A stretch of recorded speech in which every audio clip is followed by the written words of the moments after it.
Kalau nutrisi juga kita bisa ukur. Cara mengukurnya kita bisa melalui, kalau istilahnya adalah ppm atau EC. Kalau kita mau detail mengenai ppm dan EC, saya ada artikelnya, tapi kita nggak perlu sampai ke sana. Yang penting kita tahu ppm-nya berapa. Oh, kalau kangkung ppm 1.500. Itu tingkat kepekatan dari nutrisi. Lalu biasanya banyaknya 4 per million. Nah, 4 per million. Jadi dia tingkat kepekatan nutrisi yang dibutuhkan oleh tanaman. Kalau kangkung dia butuh 1.500, kita kasih 2.000, Pak. Apa? Mati? Bukan mati, tapi kayak saya ini bisa obesitas nanti.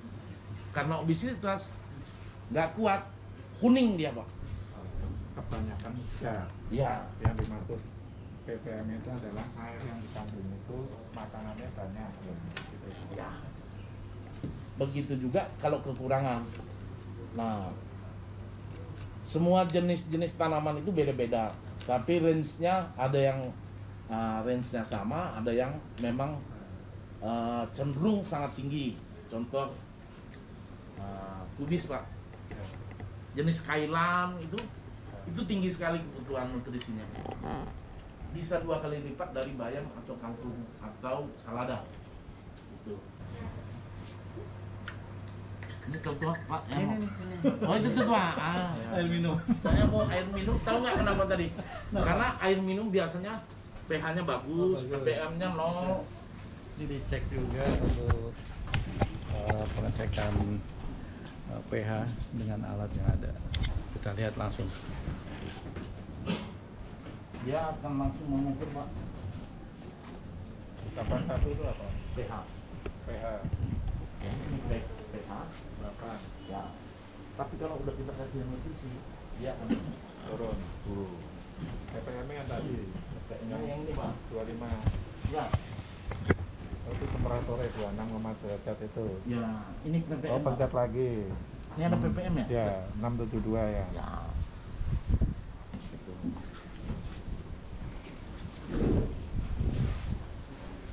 Kalau petani di kampung saya dulu nggak gitu, Pak. Dia celup tangannya, wah pH-nya tinggi nih, gitu. Kampungnya jauh. Iya, di Tarutung si borong-borong, Pak. Nggak ada dulu mobil masuk sana. Mas batas itu ya, cuma di towel gitu aja ya. Ya. Nah, ini kita kasih contoh, Pak, bayam. pH air bisa di 6 sampai 7, ppm 1.200 sampai 1.600, kangkung juga 5,5, 6,5, 10, 1.000 sampai 1.400. Pakcoy bisa di pH 7, ppm-nya kurang lebih mirip sama kangkung. Salada ppm-nya itu ternyata setengah dari kangkung, 600-an.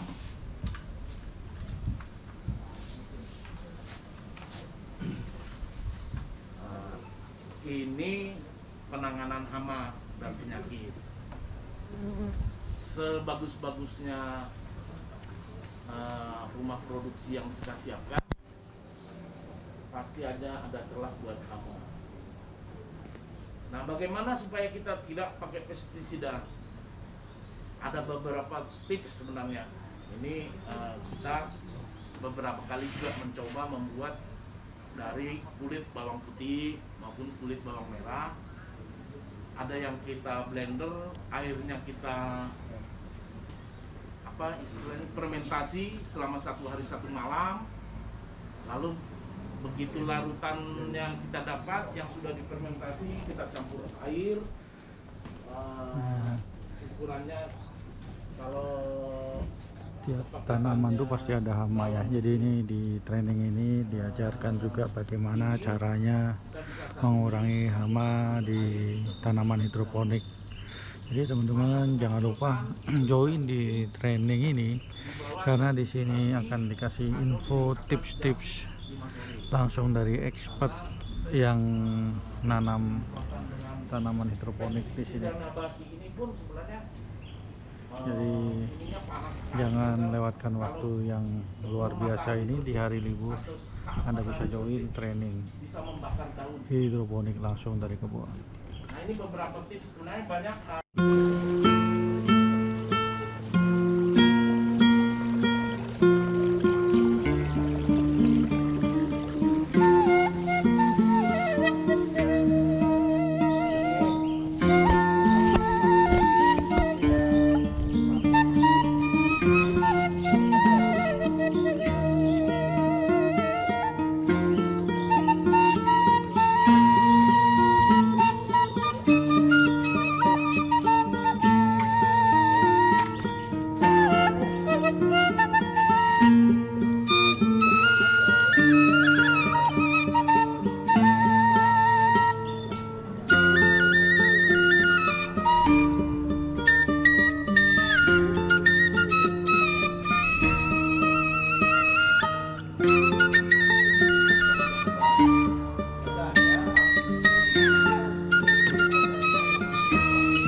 Benefitnya kalau Anda training di kebun langsung hidroponik.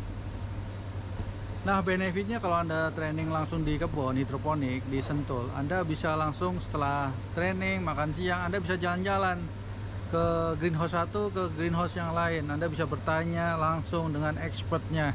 Jadi ini salah satu program yang kita lakukan. Jadi belajarnya nggak hanya teori, langsung praktek. Anda juga tahu apa yang ada di lapangan.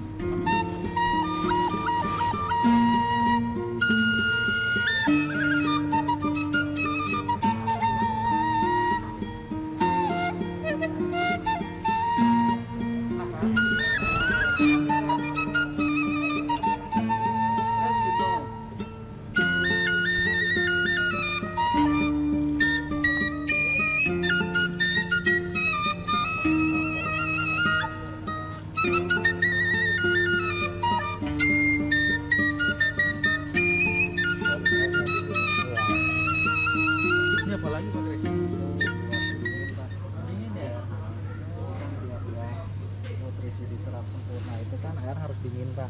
Makanya kenapa kalau di puncak itu tanaman kan bisa bagus tumbuh Ya. karena airnya kan dingin Pak. Airnya dingin. Berarti ini solusi menanam sayuran hidroponik di dataran rendah tetapi bisa menyesuaikan suhunya atau gimana? Iya Pak. Jadi suhunya itu biar di bawah 28 gitu kan Ya. Pak. Nah, di bawah 28 jadi dia itu bisa nutrisi itu diserap sama tanaman itu dengan baik gitu. Kalau suhu itu udah mulai di atas 30, 35 itu kan panas jadi suhu. Ya. Nah, ini rencana buat nanam apa nih Pak Kris? Ini nanam masih kita coba bayam, Bayam? kangkung, Selada keriting nggak ya? ada keriting juga kalau misalnya itu kita coba. Iya, pokco susu kok belum mulai ya? Tuh, Ini permintaannya susu banyak tuh. loh. Hah? Tuh pokco susu. Bisa nggak tuh ngambil? Enggak baru. Artinya udah Ya. banyak yang nanya soalnya. Ya, itu kemarin kita pakai kale kan. Iya, itu dia. Ruang tanamnya. Ini di belakang ini apa Pak? Ginseng. Pak. Oh, ginseng. Ya, ginseng. Ginseng. Jadi di sini selain sayuran hidroponik ada ginseng.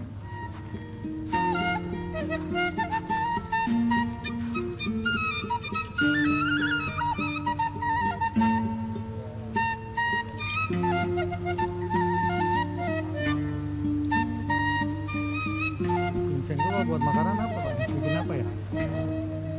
Ginseng yang buat kesehatan itu Pak? Iya. Oh, buat apa berarti ya? Jadi kalau dia di sayur Nah, ditambahin itu lebih kayak rebus-rebusan nanti Pak.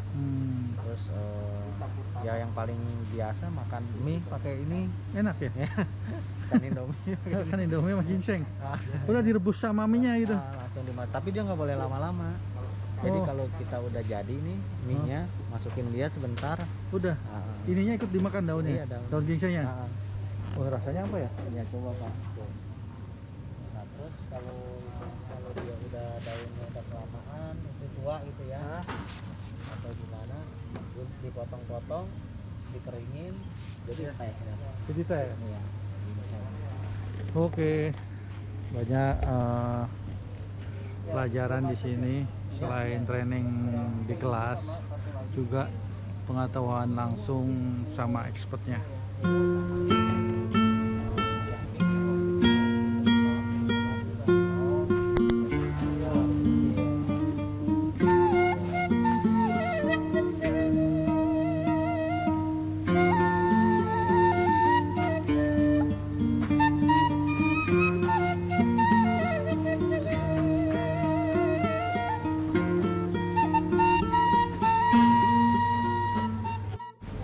Nah, jadi untuk membangun infrastruktur greenhouse seperti ini, itu bahan-bahan yang digunakan benar-benar bahan yang berkualitas ya. Jadi nggak sembarang pralon juga.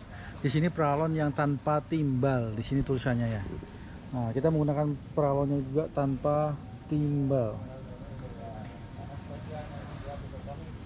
Nah, jadi untuk menjaga kesehatan kita menggunakan yang pralon tanpa timbal. Oke. Nah, itu alasan kenapa, benar-benar alasan kenapa kita ngadain training secara offline, biar kena feel-nya gitu. Jadi setelah training di kelas masih berlanjut keliling dari greenhouse itu sendiri. Yang kurang paham ditanyakan langsung dan bisa langsung praktek. Kembali lagi bahwa pralon yang kita gunakan adalah pralon tanpa pipa, tanpa timbal. Oke.